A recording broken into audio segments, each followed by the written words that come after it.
Mungkin diawali dengan Bang Kindi dulu. Siapa sih Bang? Coba kenalan dulu dong Bang Kindi. Kayaknya demam panggung ini. Nyantai aja Bang kita ini. Betul sama hati habis itu Bang Jihad. Silakan Bang Kindi. Ya, assalamualaikum warahmatullahi wabarakatuh. Salam warahmatullahi. Uh, Lebih dekat. Alhamdulillah, terima kasih undangannya Pak Ustadz Hendro Wibowo. Sama Pak Hendro ini, aduh sejarahnya panjang banget nih sebenarnya. Sejarah waktu tadi kita perjalanan ke Lombok. Jadi di sesi 1 tadi sudah diceritain sebenarnya ada perjalanan panjang yang kita lakukan berdua saat itu dari Jakarta ke Lombok. Karena mungkin budget mahasiswa itu minim banget kali ya, buat makan aja pakai ayam kayaknya mewah banget gitu waktu itu ya.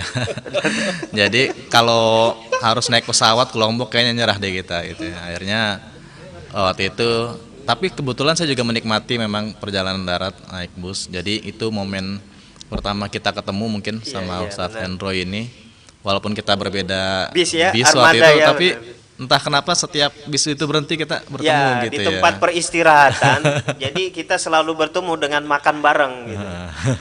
Gitu. Dan Bisa ya. Ya alhamdulillah itu dipertemukan memang dalam perjalanan. Tapi beliau asik dalam perjalanan, di bis saya yang tidak asik. Eksekutif ya. Sama-sama eksekutif. ya, saya kuliah di Fakultas Ekonomi Universitas Indonesia. Wah luar biasa. Masuk tahun 2003 dan sebenarnya mungkin banyak yang belum tahu kalau Ustadz Hendro ini aslinya bukan 2003 gitu ya. Iya. Itu kuliahnya aja Itu baru masuk kuliahnya 2003, aja. Pak. Tapi Iya, mungkin dulu mengabdi. mungkin karena ditakdirkan supaya kita bareng gitu di 2003. Alhamdulillah. Ya, saya baru-baru kenal ekonomi Islam itu ya saat masuk tahun pertama di FEUI itu. Walaupun Itu melalui program apa? jadi kebetulan waktu itu di tahun 2003 mungkin kajian-kajian ekonomi Islam sudah sangat matang ya, mungkin dibandingkan kampus lain karena di UI sudah memulainya jauh sebelumnya gitu ya, karena mungkin kontribusi dari Bang Adi Warman juga. Jadi diskusi-diskusi itu sudah berkembang sejak tahun 90-an akhir gitu ya, dan juga kajian ekonomi Islam itu sudah berdiri seingat saya di tahun 95-96. Jadi saya bergabung di organisasi kajian ekonomi Islam bukan tahun-tahun awal sebenarnya gitu. Ya walaupun mungkin saat itu bentuk-bentuk kegiatannya masih cukup sederhana, dan ketika saya mulai gabung di FOSE itu baru saya benar-benar tahu cakrawalanya dunia ekonomi Islam itu seperti apa. Karena kalau kita mungkin hanya belajar di dalam kampus, Iya, benar. menurut saya sangat-sangat terbatas ya view-nya gitu. Apalagi kita tidak mempelajari syariah secara formal gitu waktu itu. Mata kuliah ekonomi Islam pun waktu itu baru menjadi mata kuliah pilihan di tahun, kalau nggak salah di semester 6 saya di sana. Baru menjadi mata kuliah pilihan, dan program studinya juga baru berdiri 3 tahun yang lalu. Program studi ekonomi Islam. Jadi bisa dibilang waktu itu saya masih ada di dalam fase-fase awal, perkembangan ekonomi Islam di FOSE, karena saya juga jadi presnas waktu itu angkatan Kang Iman angkatan 2000, ketiga ya, presnas ya, ketiga 2004, ya, berarti saya yang keempat gitu. 2005-2006. Ya, jadi waktu itu memang masih sangat awal sebenarnya, walaupun di UI sudah memulainya mungkin lebih dulu. Tapi saya mengalami fase yang dari perkembangannya sangat pesat ya, dari mulai FOSE baru di awal-awal, mungkin belum banyak yang kenal FOSE. Jangankan di luaran ya, di UI sendiri belum banyak yang kenal FOSE. Saya lah yang kemudian ngajak teman-teman nih kalau ada acara FOSE di Nah itu Jabodetabek. nanti kita akan lebih dalam tuh Bang. saya aja, Nah mungkin terus gitu. setelah lulus langsung Setelah- beraktivitas di industri syariah atau di mana? Setelah lulus sebenarnya waktu itu niatnya mungkin mau nyari beasiswa kuliah di luar gitu, tapi saya juga nggak kekeh harus ke arah sana, artinya mana yang Allah kasih lebih dulu aja gitu. Dan alhamdulillah beberapa bulan setelah lulus, sembari jadi asisten dosen, waktu itu saya diterima di program Muamalat Officer Development Program MODP. Jadi itu ODP-nya Bank Muamalat. Dan agak unik juga itu program kali itu, karena angkatannya itu langsung banyak waktu itu 70 orang saya ingat saya, dan kita 2000 berapa? 2008. Dan kita langsung ditempatin di Tanjung Lesung seperti di karantina kayak gitu di pinggir pantai, harus belajar perbankan syariah di sana. Ya walaupun kalau buat saya bukan hal yang baru ya, tapi mungkin bagi kebanyakan teman-teman di sana, terutama yang bukan Iya. dari ekonomi, mungkin hal yang baru. Ya sampai sekarang ya, alhamdulillah masih di perbankan syariah juga. Alhamdulillah. Jadi nggak ada yang tersesat-sesat sedikit ya, walaupun Ya. sebentar gitu ya. Nggak. Ya saya juga itu yang saya agak cukup heran tuh. diberi jalannya mungkin begitu mulus sama Allah seperti itu. Gitu. Alhamdulillah. Ini sejarah bagaimana Bang Kindi berperan di industri keuangan syariah. Nah, Bang Kindi, silakan Bang Kindi. Ya, jadi saya baru-baru gabung di FOSE mulai tahun 2004 lah ya. Tapi sebelum itu saya suka hadir di kegiatan-kegiatan kajian ekonomi. Karena waktu itu kalau di UI itu peraturannya adalah mahasiswa tingkat 1 tidak boleh berorganisasi. Oh, oke. Tidak boleh. Jadi kita harus fokus belajar supaya IPK-nya nggak jelek. Jadi saya baru berorganisasi di tingkat 2. Oke. Gabung. Sebenarnya kajian ekonomi Islam di UI itu bukan badan otonom seperti di banyak kampus mungkin seperti SEBI. Kita itu kayak semacam divisi di dalam organisasi otonomnya itu Forum Studi Islam. Nah, semenjak masuk di kajian ekonomi Islam, saya juga diamanahkan untuk menjadi PIC untuk kegiatan-kegiatan eksternal, termasuk menghadiri acara-acara FOSE tadi gitu. Oke. Jadilah saya mulai pertama kali saya hadir itu di acara nasional itu Musyawarah Nasional 4, seingat saya di Bandung yang di 2004 itu ya. Iya, 2004. Yang waktu itu Iqbal dan Iman diangkat jadi Presnas ya 2004 ya. Itu juga pertama kali saya ketemu Ustadz Iman tuh di situ. Jadi pas turun dari bis di terminal di Bandung, saya berdua sama Siawan Arif, kita agak buta peta di Bandung itu seperti apa. Ketemu rombongan UIN.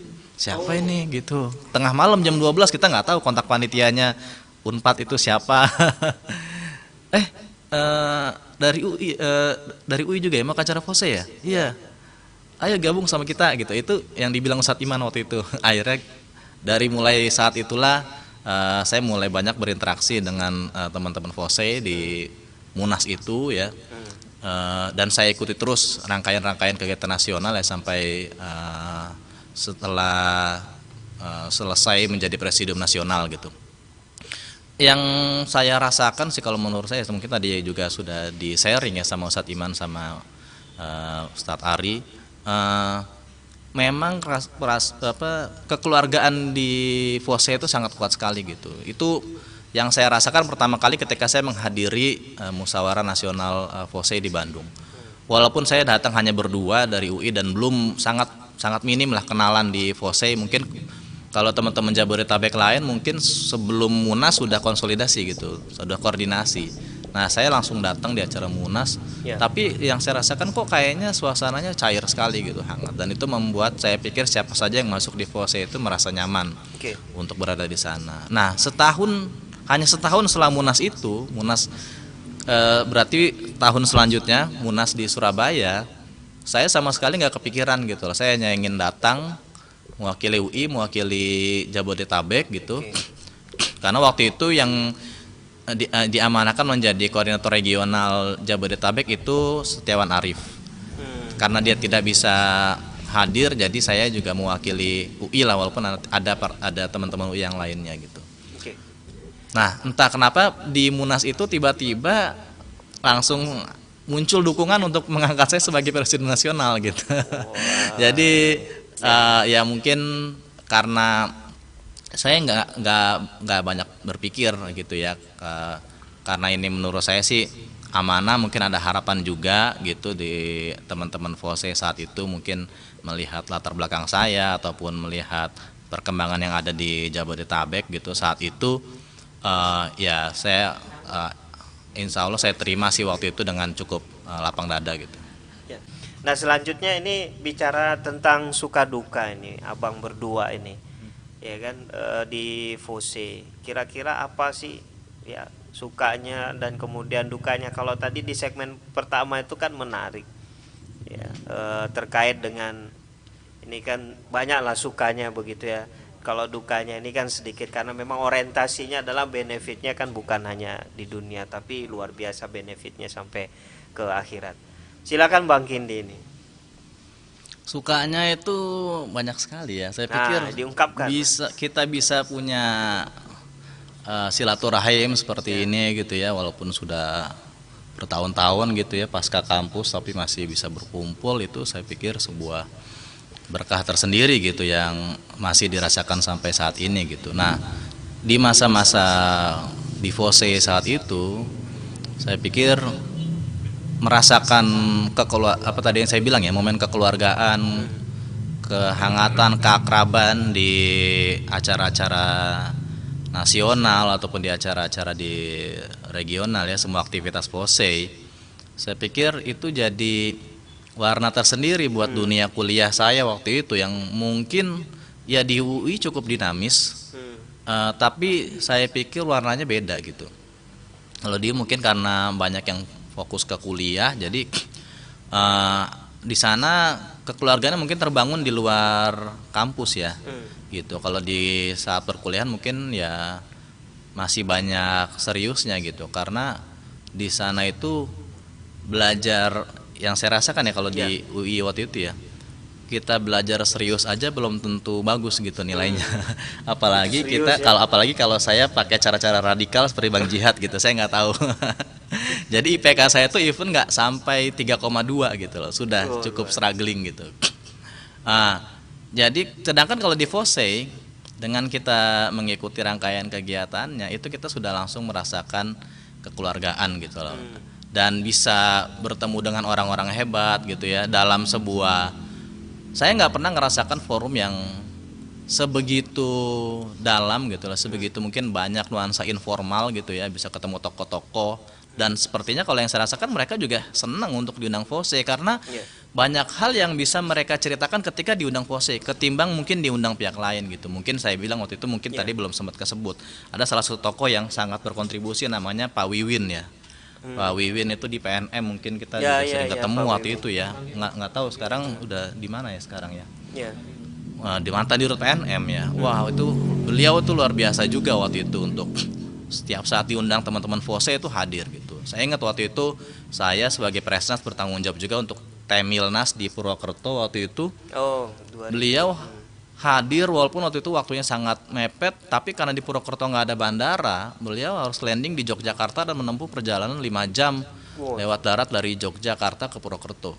Dan itu beliau lakukan. Dan saya juga waktu menjabat ya sama Pak Arif, sama Pak Arif VNM juga ya. Nah, sama Kang Ari ini juga sering mungkin di belakang layar gitu, mungkin zaman semua Presnas merasakan itu ya. Ketemu tokoh-tokoh itu begitu mereka itu cair, terbuka gitu ya. Bukan hanya saat ketemu kita mungkin ya, saat di forum besarnya Fose mungkin juga nuansanya seperti itu. Nah, itu saya pikir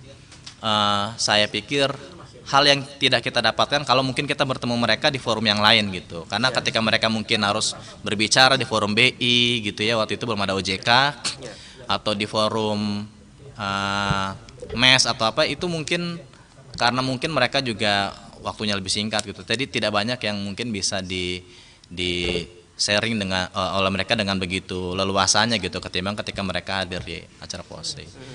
Dukanya ya tadi ya, saya nggak ngerasakan dukanya juga sih gitu. Ya salah satu dukanya mungkin waktu itu belum ada zamannya WA ya. Jadi untuk berkoordinasi nasional itu luar biasa sekali gitu.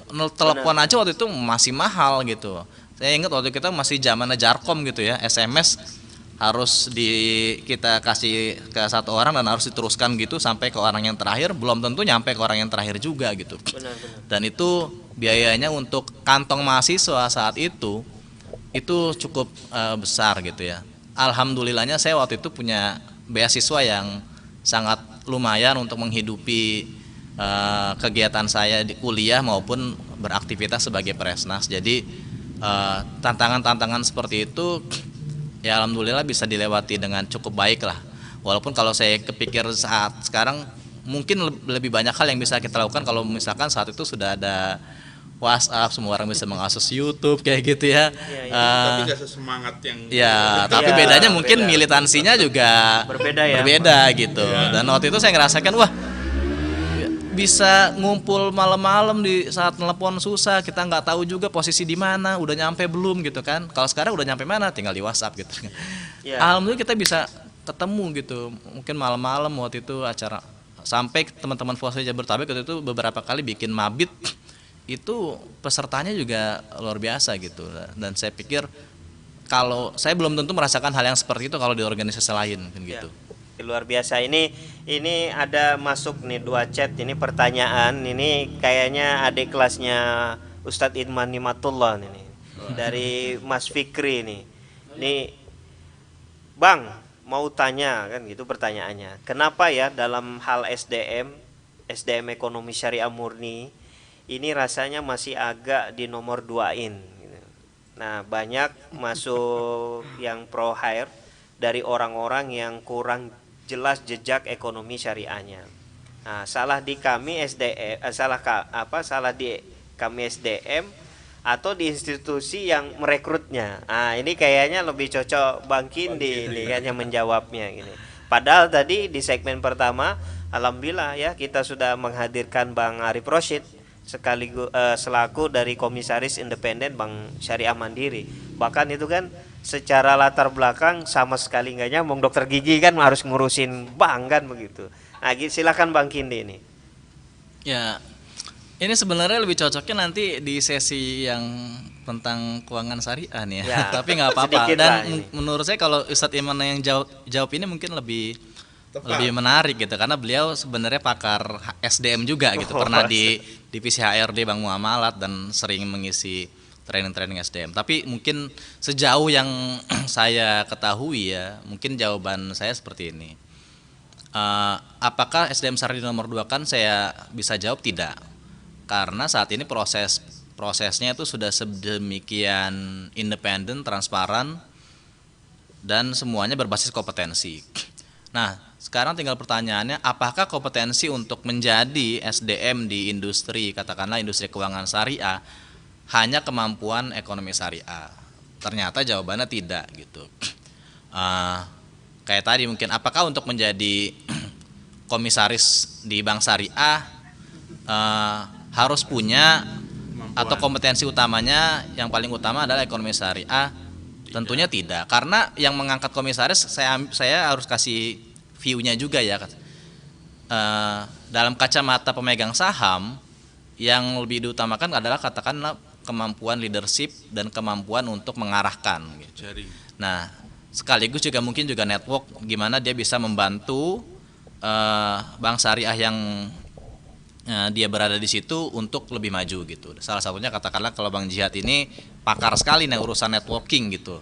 Nah, mungkin networking dari seorang komisaris ini yang diperlukan untuk membantu organisasinya lebih maju. Jadi faktornya itu sangat banyak gitu, bukan hanya kompetensi ekonomi syariah. Kalau kita ngomong proses rekrutmen katakanlah di industri keuangan syariah gitu, yang saya rasakan juga, karena saya juga cuma ada di satu lembaga keuangan syariah, saat ini sudah merasakan 3 lembaga keuangan syariah gitu. Kompetensi keuangan syariah tetap dipertimbangkan gitu. Tapi tentunya bukan cuma itu. Jadi menurut saya kuncinya adalah jangan hanya menganggap bahwa ketika sudah punya kompetensi ekonomi syariah maka peluang kita lebih besar. Tapi terus memperkaya diri kita dengan kompetensi-kompetensi lain yang dibutuhkan. Misalkan apa? Tadi bagaimanapun organisasi akan lebih suka kalau punya pegawai atau punya SDM yang leadershipnya bagus, yang komunikasinya bagus, yang cara berpikirnya bagus gitu.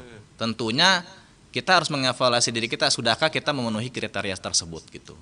Kedua, apakah skill set kita cocok dengan skill set yang dibutuhkan oleh organisasi gitu. Mungkin kita melamar sebuah pekerjaan yang ternyata skill setnya itu secara dominan tidak ada di diri kita, walaupun salah satu skill set yang dibutuhkan katakanlah 20%-nya benar adalah ekonomi syariah, ternyata tapi 80%-nya ternyata tidak. Tentunya organisasi akan memilih SDM yang lebih cocok gitu. Jadi menurut saya kalau saya lihat apakah lulusan-lulusan dari kampus syariah atau mereka yang pernah aktif di ekonomi syariah di nomor 2 kan, saya bisa bilang tidak, karena banyak juga yang faktanya yang masuk ke dunia keuangan syariah baik dari level junior maupun ketika mereka masuknya sudah di level senior, mungkin seperti itu. Nah, ini ada satu pertanyaan lagi nih. Bang nanya lagi, ya nggak apa-apa kan begitu. Ya yang penting banyak tanya ya kan. Jangan lupa subscribe. Jangan lupa subscribe. Ya. Kenapa? Wah ini nyebutin merek Bangnya ini ya. Saya ini aja ya. Tit Kita gitu ya. skip aja. Kenapa Bank Syariah X agak kurang bisa bersaing dengan bank syariah lainnya? Ya. Kayaknya ketahuan Ini udah kayaknya udah paham ini. Ya dalam hal misalnya pembiayaan, mengapa mereka stop ekspansi? Wah ini udah pertanyaan teknis sekali Nah, ini, ini apalagi pada masa ini pandemi COVID-19 Pernah ngalamin itu ini. kayak di beliau ini. Karena memang beliau kayaknya pernah di Bank Syariah X tersebut. Karena saya tahu. Lah bukannya di YouTube itu kan Ada. tertulis. Iya. Cuma kan nggak enak kita menyampaikan. Siap. Jangan Gitu. X dong Bang Syariah, M atau Oh Bang iya, Syariah M. N gitu. B di sini B. B. Nah, depannya B. Silakan Bang Kindi ini. Nah, memang kita bincang santai jadi kita happy saja Ya ini. cocok. Ya saya karena nggak tahu ya Bang Syariahnya yang mana. Kalau dibilang ya Bank Syariah bersaing dengan sesama bank syariah betul, tapi juga bank syariah bersaing dengan bank konvensional gitu. Kalau bank syariahnya kurang bersaing artinya kurang kompetitif, tentunya pasti karena latar belakang dari banknya tersebut gitu. Ambil contoh, kenapa bank syariah X tadi katakanlah misalkan memberikan pembiayaan yang lebih mahal daripada bank syariah yang lain. Nah itu tentunya terkait dengan kondisi misalkan dari dana pihak ketiga yang dimiliki bank syariah tersebut tidak komposisinya mungkin tidak sebaik bank syariah lain ya. Katakanlah terlalu banyak deposito mahal gitu ya. Sehingga kalau biaya dananya sudah mahal maka lempar pembiayaannya pun akan menjadi mahal juga kayak gitu.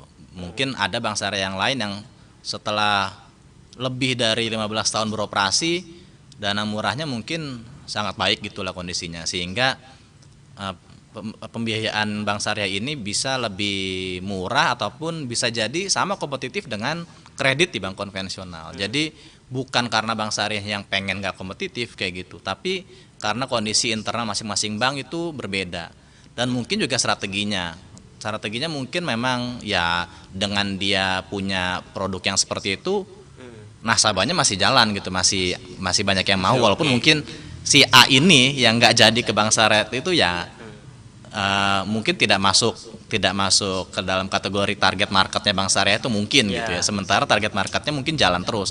Ya kayak kita lah, kalau kita nggak bisa beli produk yang lebih mahal berarti mungkin kita bukan target marketnya produk tersebut. Kita mungkin ambil produk alternatif atau produk substitusi gitu. Jadi ya ini kita ibaratkan aja lah seperti sebuah market yang memang mahal atau murah itu pasti relatif gitu ya. Tergantung kepada gimana positioning dari bank itu ataupun kondisi keuangan dari nasabahnya sendiri mungkin gitu. Bang Kindi dulu. Ini kan sebagai expertise di praktisi perbankan Senior, syariah. Ya dari sudah berapa bank Bang? Ada bank syariah, 3 bank syariah ya. Subhanallah kan. Artinya setelah lulus tahun 2008 ya. 2008 hingga tahun 2020 berarti kurang lebih 12 tahunan.